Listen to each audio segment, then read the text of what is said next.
சமக்கல்வி எங்கள் உரிமை என்கின்ற அந்த மாபெரும் கையெழுத்து இயக்கத்தை சென்னையிலிருந்து துவங்கி வச்சிருக்கிறாங்க.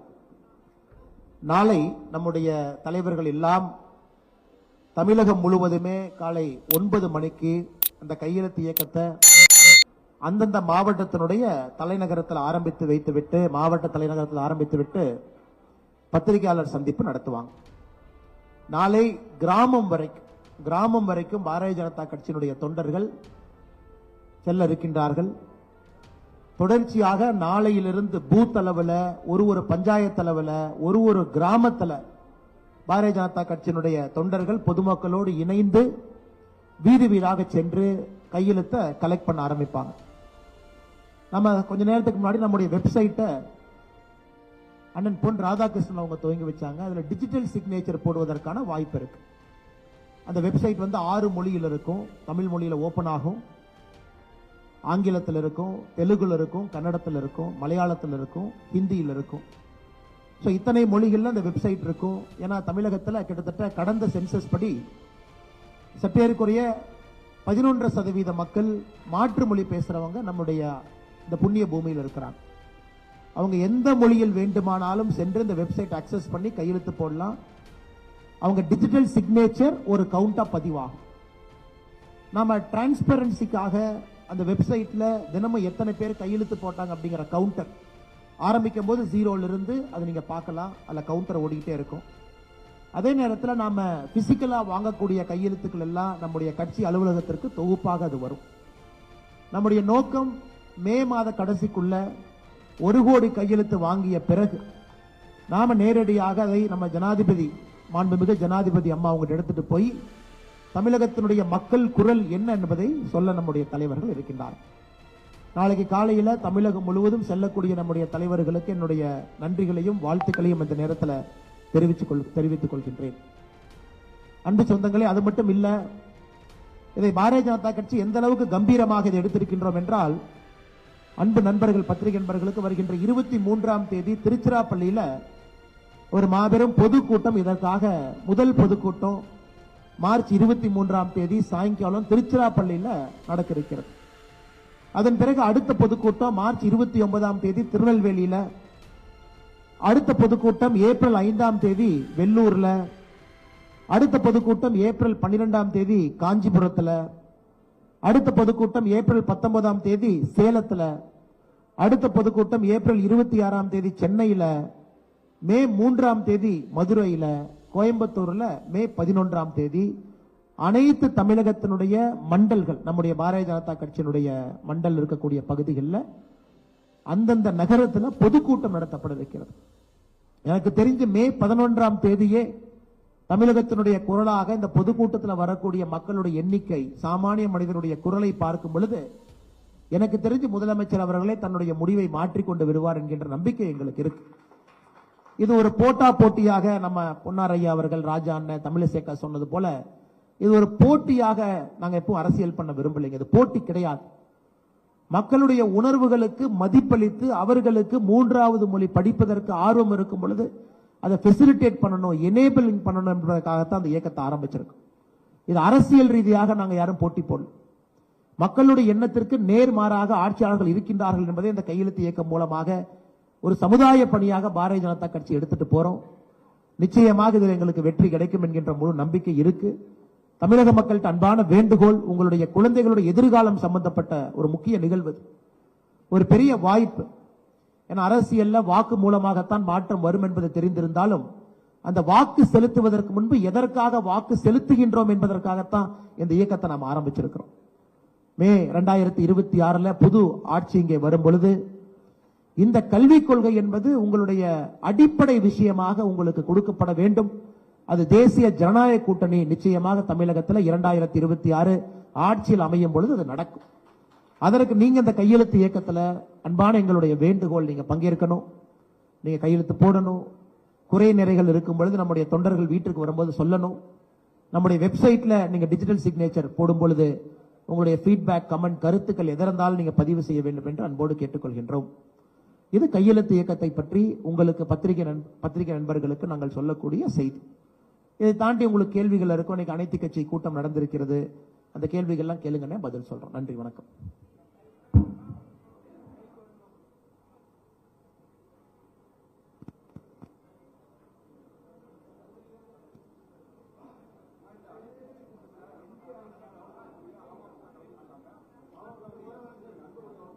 ஹலோ,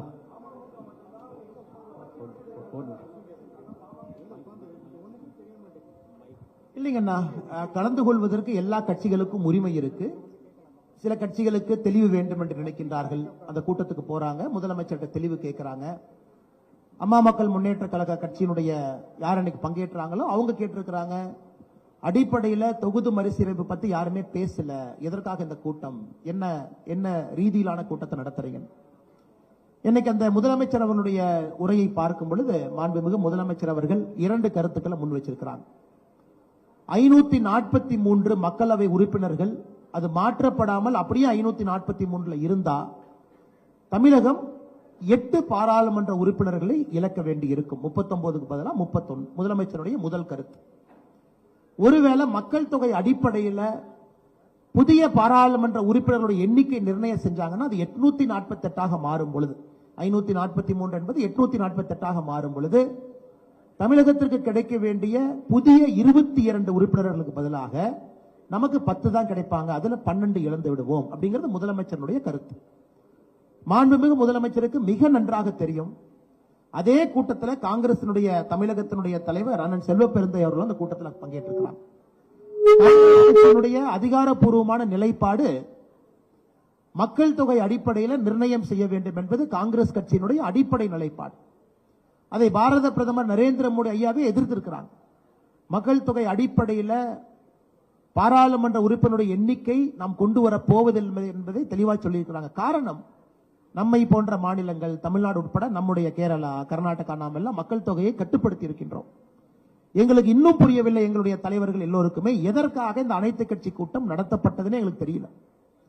மத்திய அரசு அதிகாரப்பூர்வமாக நாம் சொல்லவில்லை. ஒரே நாடு ஒரே தேர்தல் என்று அதிகாரப்பூர்வமாக சொல்லும் பொழுது அதற்கு ஒரு கமிட்டி போட்டு மக்கள் முன்னிலையில் பாராளுமன்றத்தில் நம்ம ரிப்போர்ட் வச்சோம். இதிலே நம்முடைய பிரதமராக இருக்கட்டும், உள்துறை அமைச்சராக இருக்கட்டும் மிக தெளிவாக புரோரேட்டா, விகிதாச்சார அடிப்படை என்கின்ற வார்த்தையை பயன்படுத்தி இருக்கிறோம். இன்னைக்கு தமிழகத்தை பொறுத்தவரை 543 39 பாராளுமன்ற உறுப்பினர்கள் 7.17% இன்னைக்கு 543 தமிழகம் இருக்கு. அது எல்லோரும் தெரிஞ்சது. சில தலைவர்கள் இன்னைக்கு பேசியிருக்கிறாங்க. தெல்ல தெளிவாக அமித்ஷாஜி அவர்கள் தெளிவாக சொல்லி இருக்கின்றார்கள், விகிதாச்சாரம் என்பது இன்னைக்கு ஒரு மாநிலத்தில் 543க்கு எத்தனை எம்பிக்கள் இருக்கிறாங்களோ நாளைக்கு ஏறும் பொழுது அதே விகிதாச்சாரம், அதே ரேஷியோ இருக்கும் என்பதுதான் ப்ரோரேட்டா. அது தெல்ல தெளிவா சொல்லியிருக்கிறாங்க. தமிழகத்திற்கு 7.17 தொடர்ந்து மெயின்டைன் ஆகும். ஒருவேளை எம்பிக்கள் அதிகரிக்கக்கூடிய பட்சத்தில் தமிழகத்திற்கு அதே 7.17. இன்னைக்கு உத்தரப்பிரதேசத்துக்கு 543 எவ்வளவு இருக்கும் என்பது 543, நாளைக்கு அதே விகிதாச்சாரம் இருக்கும். அப்படி இருக்கும் பொழுது எந்த ஒரு மாநிலமும் மேல போறதில்லை, எந்த ஒரு மாநிலமும் கீழே போறதில்லை. இதை தெல்ல தெளிவாக சொல்லி இருக்கின்றார். அதையும் முதலமைச்சர் அவர்கள் கேட்காம இன்னைக்கு அனைத்து கட்சி கூட்டத்தை நடத்த வேண்டிய கட்டாயம் என்ன என்பது எங்களுக்கு புரியலைங்க. அது மட்டும் இல்லாம முதலமைச்சர் இன்னும் ஒரு படி மேல போய், நாங்க தென்னிந்தியாவில் இருக்கக்கூடிய எல்லா அரசுகளையும் இணைத்து, கட்சிகளை இணைத்து அதற்கு ஒரு போராட்ட குழு, வழிகாட்ட குழு ஒன்றை உருவாக்கி இந்திய அரசு கிட்ட எடுத்துட்டு போறேன்னு சொல்றாங்க. முதல்ல இந்தி கூட்டணியில் இருக்கக்கூடிய ராகுல் காந்தி அவருக்கு, ஏன்னா இப்பெல்லாம் அவுட் கோயிங் கால் ஃப்ரீ தானே, அவுட் கோயிங் கால் ஃப்ரீ தான். ராகுல் காந்தி அவருக்கு காலையில் ஒரு போன் போட்டிருந்தாருன்னா இந்த கூட்டத்திற்கே தேவை இருக்காது. ஏன்னா ராகுல் காந்தி அவர்கள் மக்கள் தொகை அடிப்படைன்னு சொல்றாங்க. ஆனால் இவர் இந்தி கூட்டணியில் இருந்து கொண்டு ராகுல் காந்தி அவருடைய கருத்தை ஏத்துக்கிறாராங்கிறது முதல் கேள்வி மக்களுக்கு இருக்கு. பாரதிய ஜனதா கட்சி தெல்ல தெளிவாக சொல்லிக் கொண்டிருக்கின்றோம், இது புரோரேட்டா பேசிஸ்ல இருக்கும், யாருக்கும் எந்த பிரச்சனை இல்லை என்று சொல்லிய பிறகு அனைத்து கட்சி கூட்டம் நடத்துவதற்கான அவசியம் என்ன என்பது எங்களுடைய தொடர் கேள்வி. அதே நேரத்தில் முதலமைச்சருக்கு 848 யாராவது சொன்னாங்கன்னா, யார் சொன்னாங்க 848 எங்களுக்கு தெரியாது, யாருமே சொல்ல. தகவல் எங்கிருந்து வந்துச்சு? தமிழ்நாட்டுக்கு குறைக்க போறாங்க, அல்லது 39ல 8 குறைக்க போறாங்க, புதிதாக வரக்கூடிய 22ல 12 குறைக்க போறாங்க. யார் முதலமைச்சருக்கு அந்த தகவல் சொன்னாங்கன்னு சொல்லியிருந்தா கூட எங்களுடைய தலைவர்கள் அந்த கூட்டத்தில் இன்னைக்கு பங்கேற்றிருப்பாங்க.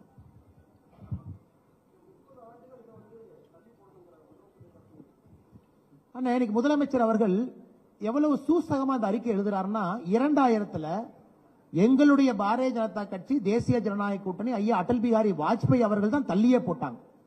அது எப்படி போடுறாருன்னா, முன்னாள் பிரதமர் ஒருவர் தள்ளி போட்டாரு. இது 1976 இருந்து நாம ஃப்ரீஸ் பண்ணி வச்சோம். அது 2001ல் மாட்டி இருக்க வேண்டும்.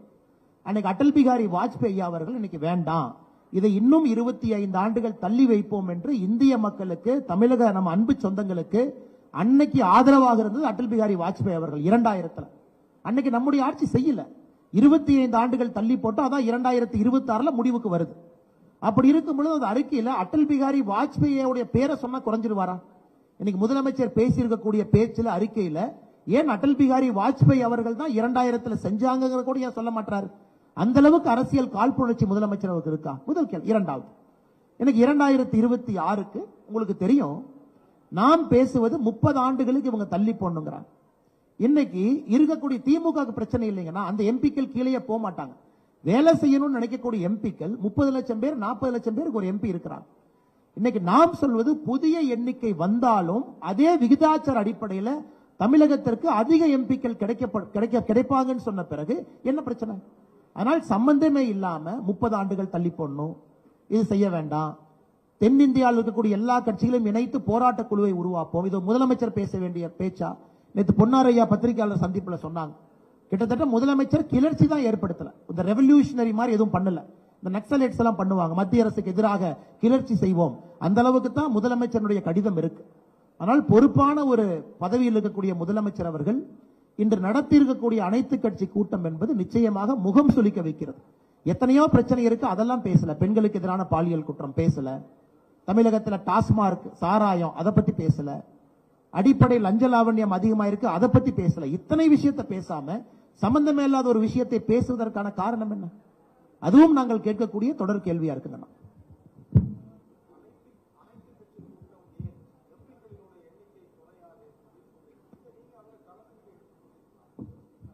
அனைத்து கட்சி கூட்டத்துக்கு ஒரு முகாந்திரம் இருக்கணும். நாளைக்கு முதலமைச்சர் சொல்றாரு, அனைத்து கட்சி கூட்டத்தை நான் கூட்ட போறேன் டிசம்பர்ல, ஒரு காக்காவுக்கு வந்து தமிழ்நாட்டை அப்படியே தூக்கிட்டு போற மாதிரி எனக்கு டெல்லியில இருந்து தகவல் சொன்னாங்க, அந்த காக்கா தமிழ்நாடு தூக்கிட்டு போகாம இருக்கிறதுக்கு நான் ஒரு கூட்டம் நடத்துறேன், வாங்கன்னு சொன்னா போவீங்களா? அந்த மாதிரி தான் இந்த அனைத்து கட்சி கூட்டம் இருக்கு. ஒரே நாடு ஒரே தேர்தல் அனைத்து கட்சி கூட்டம், எஸ். ஜிஎஸ்டி அனைத்து கட்சி கூட்டம், நீட் அனைத்து கட்சி கூட்டம், எல்லா இடத்திலும் பாரதிய ஜனதா கட்சி சட்டமன்றத்தில் எல்லாத்தையும் நம்ம பேசியிருக்கோம். ஏன்னா அது நடைமுறையில் இருக்கக்கூடிய சட்டம் அல்லது வரப்போகுதுன்னு தெரியும். முன்னாள் ஜனாதிபதி அவர்கள் தலைமையில் நம்ம குழு போட்டுட்டோம். அப்ப தெளிவுபடுத்த வேண்டியது எங்களுடைய கடமை, ஆட்சியில் இருக்கும் நம்ம கடமை. எந்த முகாந்திரமும் இல்லாம எதற்காக இந்த அனைத்து கட்சி கூட்டம்? இது மக்களிடம் ஒரு பயத்தை ஏற்படுத்துவதற்காக மட்டும்தான் முதலமைச்சர் அதை கூட்டியிருக்கிறாங்க. நாங்க புறக்கணிப்பதற்கு முன்பு கேள்விகள் கேட்டோம். ஐயா, தமிழ்நாட்டுக்கு 8 எம்பி குறையும் சொல்றீங்களே, எப்படி, யார் சொன்னாங்க சொல்லுங்க, நாங்க வர்றோம். அல்லது தமிழ்நாட்டுக்கு 22 எம்பிக்கள் வர வேண்டிய இடத்துல 12 பேர் கூட வரமாட்டாங்க, 10 பேர் தான் வருவாங்கன்னு சொன்னீங்க, யார் சொன்னாங்கன்னு சொல்லுங்க. அதற்கும் பதில் இல்லை. முதலமைச்சர் அவர்களுக்கு எலெக்ஷன் கமிஷன் சொல்லல, மத்திய அரசு சொல்லல, பாராளுமன்ற விவகாரத்துறை அமைச்சர் சொல்லல, பார்லிமெண்ட்ல கடைசியா நாங்க இந்த கூட்டத்தொடர்ல நாங்க அதை பேசல. அதன் பிறகு அமித்ஷாஜி அவர்கள் புரோரேட்டா விகிதாச்சார அடிப்படைன்னு சொன்ன பிறகும் பயத்தை ஏற்படுத்துவதற்காக அனைத்து கட்சி கூட்டம் எந்த முகாந்திரம் இல்லாம நடத்தும் பொழுது எப்படி அந்த கூட்டத்திற்கு நாங்கள் பங்கேற்று அந்த கூட்டத்துக்கு ஒரு அங்கீகாரம் கொடுக்கிறதுங்கண்ணா? நாளைக்கு மத்திய அரசு ஒரு அறிக்கை கொடுக்கிறார், நாங்க 2026 செய்ய போறோம் அப்படின்னா நாங்க வர்றோம் அனைத்து கட்சி கூட்டத்துக்கு. ஏன்னா அது கொள்கை முடிவு, கிளாரிபிகேஷன் நாங்க கொடுக்கிறோம். முதலமைச்சர் கூட்டட்டும், உங்களுடைய பயம் ஐயம் எல்லாம் சொல்லுங்க, நாங்க கிளாரிஃபை பண்றோம். யாருமே சொல்லாம நீங்களாக ஒரு கூட்டத்தை கூட்டும் பொழுது அந்த கூட்டத்திற்கு எப்படி நாங்க அங்கீகாரம் கொடுக்கிறதுங்கண்ணா?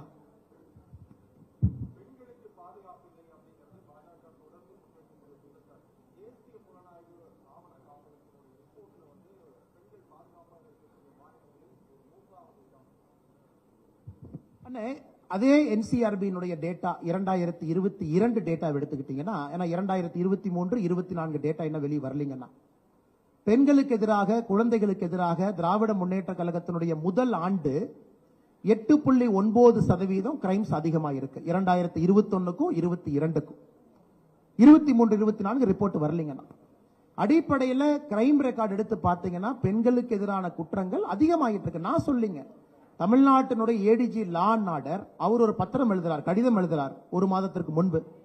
தமிழ்நாட்டில் பெண்களுக்கு எதிராக குழந்தைகளுக்கு எதிராக குற்றங்கள் அதிகமாக இருக்கு, அதனால வீட்டில் பணி செய்யக்கூடிய பெண் ஆர்டர்லி எல்லாம் போலீஸ் ஸ்டேஷனுக்கு வாங்க.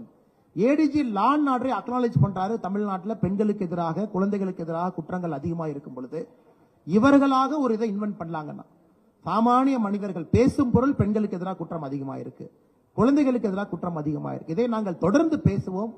இவங்க என்னதான் முதலமைச்சர் அவர்கள் திசை திருப்பி புது புது கூட்டங்கள் போட்டாலும் கூட மக்கள் மன்றத்தில் இதை தொடர்ந்து முன்வைத்து நாங்கள் வாதம் செய்வோங்கண்ணா.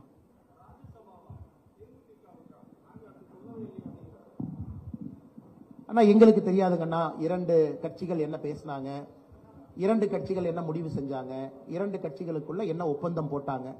அதற்குள் பாரதிய ஜனதா கட்சி நாங்க போக விரும்பல. அது எங்களுடைய ராஜ்யசபா சீட் இல்ல, நாங்க கொடுக்க போறது இல்ல. அந்த கட்சிகள் அவங்களுக்குள்ள முடிவு பண்ணிக்கணுங்கன்னா நாங்கள் வெளியிருந்து அதை பார்க்கின்றோம் அண்ணா.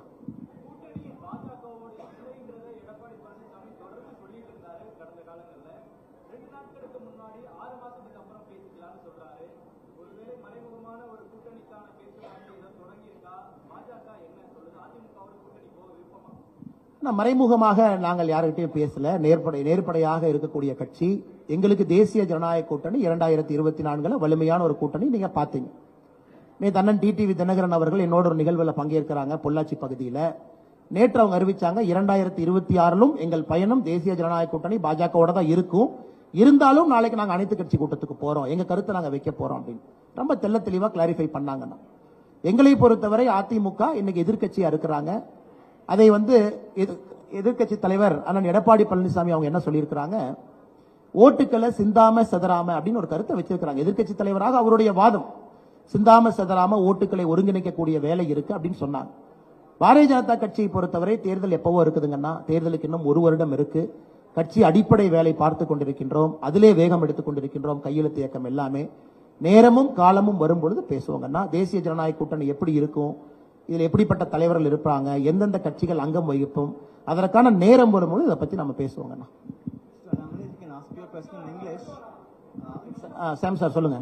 Political question with Tamil Nadu BJP taking an anti-people sentiment in terms of your stand in be it NEET exemption or 3-language policy or now delimitation. Does the Tamil Nadu BJP run the risk of getting itself politically isolated in Tamil Nadu? My friend Sam Daniel from NDTV has asked a question. Tamil Nadu BJP has taken an anti-people stand. Anti-popular stand. Oh. I really don't know what is anti-people stand. I also don't know what anti-popular stand. If the DIPR, which is run by Tamil Nadu government and some DMK channels, consider this is a popular stand, I'm sorry, you are mistaken, my brother Sam. So Tamil Nadu BJP has taken a very popular people's stand that 3-language is the need of the hour. NEET is the need of the hour. And more importantly, Tamil Nadu people have given highest respect for Honorable Prime Minister Narendra Modi ji. I am not making this as a political statement, and we are very, very clear.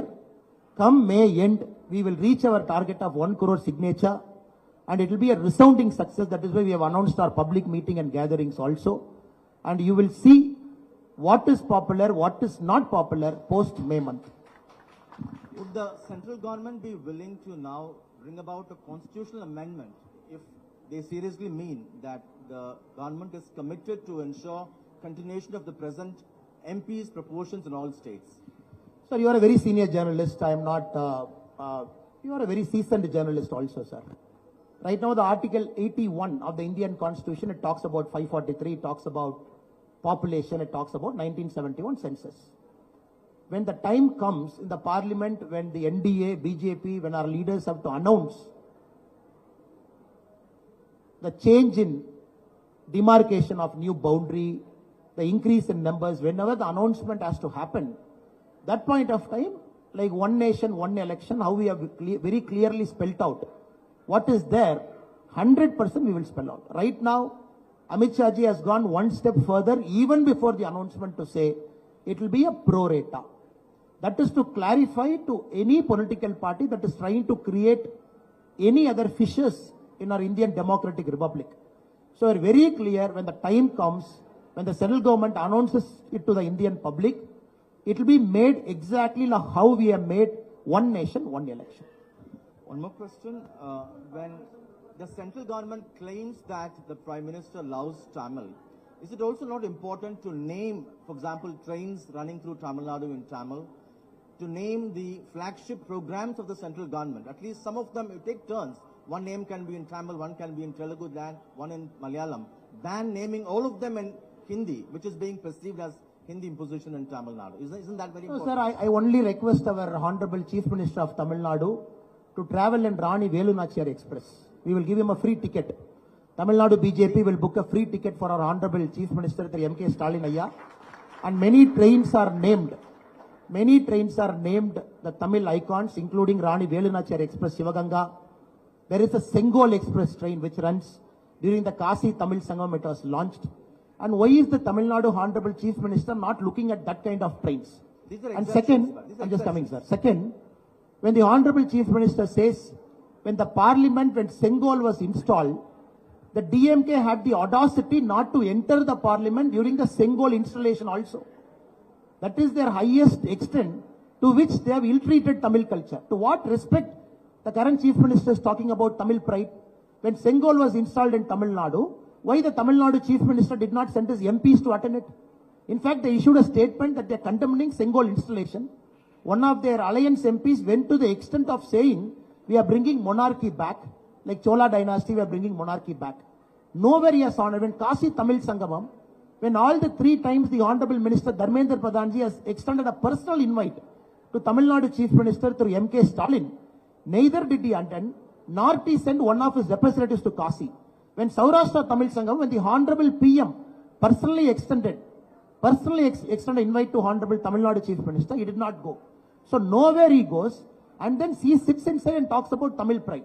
I am asking the same question back to Tamil Nadu Chief Minister. 8 years you were in alliance, 2006 to 14. What were you doing?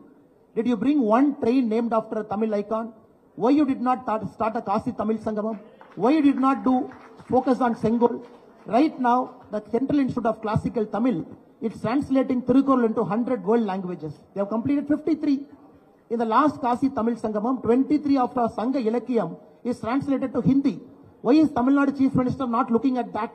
Why is he sitting in his room and every single time is only trying to attack BJP, trying to attack Modi ji on flimsy reasons, sir? How would you justify keeping all the flagship programs of the central government only in Hindi, but not in any of the other languages? Sir, now we have to understand, this is far better than the Congress time, Indira Yojana, Rajiv Yojana, this Yojana, that Yojana, grandchildren Yojana. We are not doing that kind of politics. And these people were 8 years present in the UPA government and the cabinet. They were shamelessly accepting Indira Gandhi Yojana, Rajiv Gandhi Yojana, and they were shamelessly putting boats in Tamil Nadu. Why is Chief Minister currently concerned with? We are not focusing on any single leader. We are only having Prime Minister Yojana. A Chief Minister who is copying the Prime Minister's scheme, the reason being the pharmacy. A Chief Minister who is blindly copying the Prime Minister's schemes in Tamil Nadu by renaming it.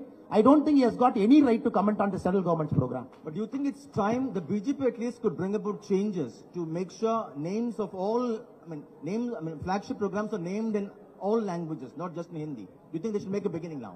Sir, now you have to understand, sir, it is not that it is intentionally done. Any scheme, any name, if you understand, when it comes in Tamil Nadu, it is coming in Tamil name only. For example, if you are looking at the Farmers Yojana, the Krishi Yojana, in Tamil Nadu, it becomes Vivasayigal Ookatthogai. That is how the ad is. That is how everything. Everybody knows, sir. In Selva Magal Semipu Thittam is the Tamil name. In Delhi, it could be a Hindi name. When it comes to Tamil Nadu, even in postal office, it is named in Tamil as Selva Magal Semipu Thittam. That is how translation. Why is Tamil Nadu Chief Minister not popularizing the Tamil name? Why is he not popularizing Selva Magal Semipu Thittam? Why is he not popularizing Vivasayigal Ookatthogai Thittam? Why is he not popularizing Pradhama Mantri Pharmacy? Maruthuva, Makkal Marundagam. These are all Tamil names which is kept in Tamil for Tamil Nadu state. Why is the Chief Minister not popularizing? So he is sitting in his chair only making just flimsy grounds is attacking. Last question, sir. In several education parameters, despite its 2-language policy, Tamil Nadu's educational indices are much better than North Indian states. That's what the school education minister also argues. Why should you impose a model that does not really work well even in northern states or a state that's performing well? To answer this question, sir, now we have to understand, they look at only GER. GER is the only data the Tamil Nadu government brings to say, look at gross enrollment ratio, we have crossed 50%. I am sure, Sam, sir, you know it has also dropped down to 49. Tamil Nadu's gross enrollment ratio is not 51, it is dropping down 49. If you look at all the indicators, civil service, how many of us passed civil service? Last year, Tamil Nadu 45. 10 years back, we were at 120. How many of us get into medical colleges, IITs? How many of us get into it? Tamil Nadu has become one of the state which has got least number of entrants into all these higher educational institutions. Why is it not Tamil Nadu Education Minister not looking at that? Education is not about number of schools or number of toilets. It is also about quality. Tamil Nadu scores high because of access to education, because more schools. That is not them. Karmaveer Kamarajaraya built 18,000 schools. Because of that, the access to education is good. That is why we are topping most parameter. Moment it comes to quality of education, why Tamil Nadu is in the bottom of all the tables, sir? So with regards to the delimitation, you are saying that enough clarification has been given, but your alliance partner PMK and its party president who was there at the all-party meeting says that the Home Minister spoke only about how nothing would change for Tamil Nadu, but he did not speak about what will change for the northern states. So which means there is something that is going to happen, and that is why it feels like we need to be prepared in advance. Sir, when Home Minister speaks in Coimbatore, uses the word called pro rata, he spoke at the Home Minister of Bharat. Pro rata applies to all the single state that comprises Bharat. So pro rata is for Tamil Nadu, is for Kerala, is for UP, is for West Bengal, is for Kashmir. Home Minister never said pro rata for Tamil Nadu and not pro rata for other states. All the states in our country, Home Minister has very clearly said it is pro rata. In the Parliament, when, if at all, when the central government has to speak about this, that point of time we'll speak. Right now, why are they trying to fish in troubled waters, the DMK? And even for our alliance partners, whatever little doubts they might have, our leaders have decided that for all the parties which have participated, தமிழ்ல சொல்லிடுறாங்க, நம்ம எல்லா அனைத்து கட்சி கூட்டத்தில் பங்கேற்ற எல்லா கட்சிகளுக்கும் நம்முடைய தலைவர்கள் முடிவு செய்திருக்கின்றார்கள். நாங்கள் ஒரு கடிதத்தை அனைத்து கட்சி கூட்டத்தில் வந்த 45 கட்சிகளுக்கும் எழுத போறோம். எங்களுடைய தலைவர்கள் 45 கட்சி தலைவர்களையும் போய் சந்திப்பாங்க. தமிழகத்தில் பாரதிய ஜனதா கட்சியினுடைய தலைவர்கள் 45 கட்சி தலைவர்களையும் போய் சந்தித்து அவர்களுக்கு இது சம்பந்தமாக ஏதாவது டவுட் இருக்கு, தவறான புரிதல் இருக்கு, அல்லது ஐயம் இருக்கு, அச்சப்பாடு இருக்குன்னா பாரதிய ஜனதா கட்சியினுடைய கடமை எங்களுடைய தலைவர்கள் 45 கட்சிகளை யாரு முதலமைச்சர் அழைச்சாங்களோ எல்லாருக்கும் போய் நாங்கள் சொல்வதற்கு தயாராக இருக்கின்றோம். நாளை மறுநாள் 45 கட்சிகளுக்கும் நாங்கள் கடிதம் எழுத போறோம். தனித்தனியாக ஒரு கட்சிக்கும் ஒரு தலைவர் போவாங்க, குழுவாக போய் பண்றோம். சின்ன கட்சி பெரிய கட்சி எதுவும் எங்களுக்கு இல்லைங்க, எல்லா கட்சிக்கும் நாங்க போறோம். இதை அந்த கட்சிகளுக்கு டவுட் இருக்கா? ஏன்னா டிவி மீடியால பேசுறது வேறங்க, ரூம்குள்ள பேசுறது வேற, அந்யோன்யமாக சகோதர சகோதரியாக பேசுவது வேற. அதற்கும் பாரதிய ஜனதா கட்சி நாங்கள் தயாராக இருக்கின்றோம். அண்ணன் பொன்னார் அவர்களாக இருக்கட்டும், தமிழிசைக்கு அண்ணன் ஹெச் ராஜா மூத்த தலைவர், அவங்களே நேரடியாக போக போறாங்க. 45 கட்சி தலைவர்களையும் சந்திப்பதற்கு எங்களுடைய தலைவர்கள் அவங்க இடத்துக்கு போய் உங்களுக்கு என்ன சந்தேகம் இருக்கு கேளுங்க, நாங்க தீர்க்கிறோம். அது எங்களுடைய கடமையாக நாங்கள் பார்க்கின்றோம். நேற்று நம்முடைய எல்லா தலைவர்களும் சேர்ந்து இந்த முடிவு எடுத்திருக்கிறோம். நாளை மறுநாள் ஒரு கட்சிக்கு நாங்கள் கடிதம் எழுதுறோம். அவர் எங்களுக்கு நேரடி கொள்கை ரீதியாக திராவிட கழகமாக இருந்தாலும் நாங்கள் சென்று திராவிட கழகத்தை சந்தித்து அவர்களுக்கு இருக்கக்கூடிய அச்சத்தை தெளிவுபடுத்திவிட்டு நாங்கள் வெளியே வருவதற்கு தயாராக இருக்கிறோம். So could you repeat that part in English as well? Madam, we have resolved yesterday, our leaders of BJP Tamil Nadu, all the senior leaders, that we will write to all the 45 political parties which were present in, which were invited by Tamil Nadu CM Honorable M.K. Stalin. So we will seek a time from each of those political party. Our senior leaders, including Ayya Pon Radhakrishnan Avargal, H. Rajaji, Tamilisai Akka, all the leaders here, they will personally go visit their party office or wherever they want us to come. To all the 45 political parties, we believe it is our duty to go and clarify, if at all they have a doubt. We don't mind even going and meeting an ideologically opposite party like Dravida Kalagam also. When Chief Minister is doing a meeting only misguiding and lot of lies, BJP will do the productive work. Go and clarify. If they have a doubt, we don't mind clarifying the doubt inside the room or wherever they want us to come. We are going to do it. Starting from tomorrow, we are going to write a letter to all the 45 political parties which were invited to the all-party meeting by Tamil Nadu Honorable CM Stalin.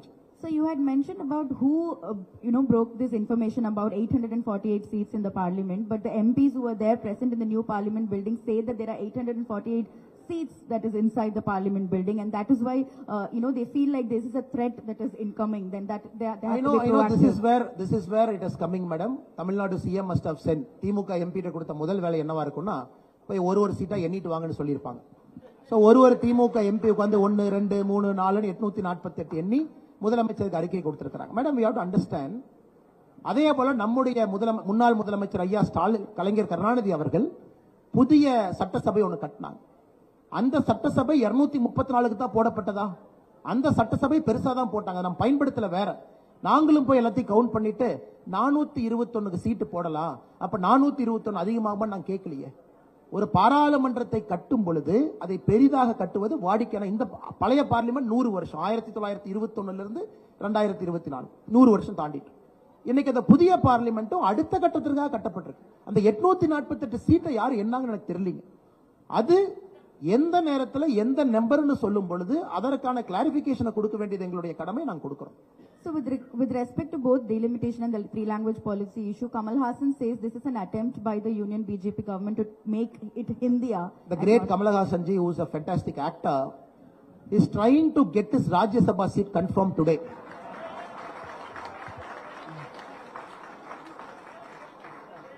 உலக நாயகன் கமலஹாசன் ஐயா இன்று அவருடைய ராஜ்யசபா சீட்டை உறுதிப்படுத்திட்டாரு. அவங்களுக்கு எங்களுடைய மனமார நல்வாழ்த்துக்களை தெரிவித்துக் கொள்கின்றோம்.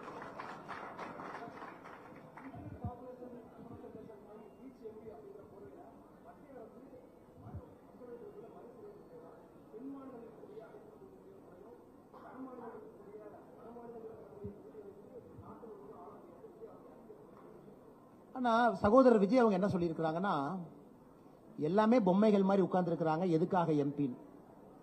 யாராவது சகோதரர் விஜய் அவர்களுக்கு போய் எம்பினா என்னன்னு சொல்லிட்டு வர சொல்லி நான் அன்போட கேட்டுக்கிறேன். எம்பியினுடைய அடிப்படை வேலை என்ன? எம்பியினுடைய அடிப்படை வேலை பாராளுமன்றம் செல்வது மட்டுமல்ல.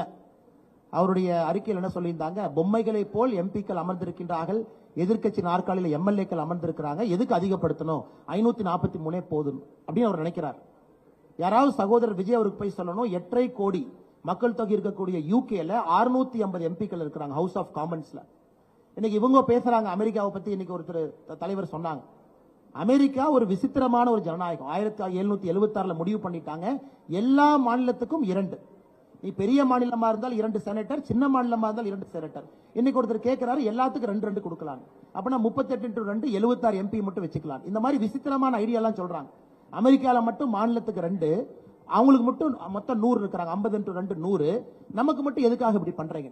இந்த மாதிரி நிறைய விசித்திரமான அறிக்கைகள் இன்னைக்கு நாங்க பார்த்துக்கிட்டு இருக்கிறோம். எல்லோரும் புரிந்து கொள்ள வேண்டும், இன்னைக்கு நம்ம முன்னாடி இருக்கக்கூடிய பிரச்சனை, ஒருவேளை எம்பிக்கள் அதிகமாகும் பொழுது விகிதாச்சார அடிப்படையில் கொடுக்கிறோம் நாம சொல்றோம், மக்கள் தொகை அடிப்படையில் ராகுல் காந்தி சொல்றார். அதைத்தான் முதலமைச்சர் விவாதிச்சிருக்க வேணும். பிஜேபி சொல்றது கரெக்டா, காங்கிரஸ் சொல்றது கரெக்டா விவாதிச்சிருக்கணும் தவிர இல்லாத ஒரு விஷயத்தை முதலமைச்சர் அவர்கள் பேசியிருக்கூடாது.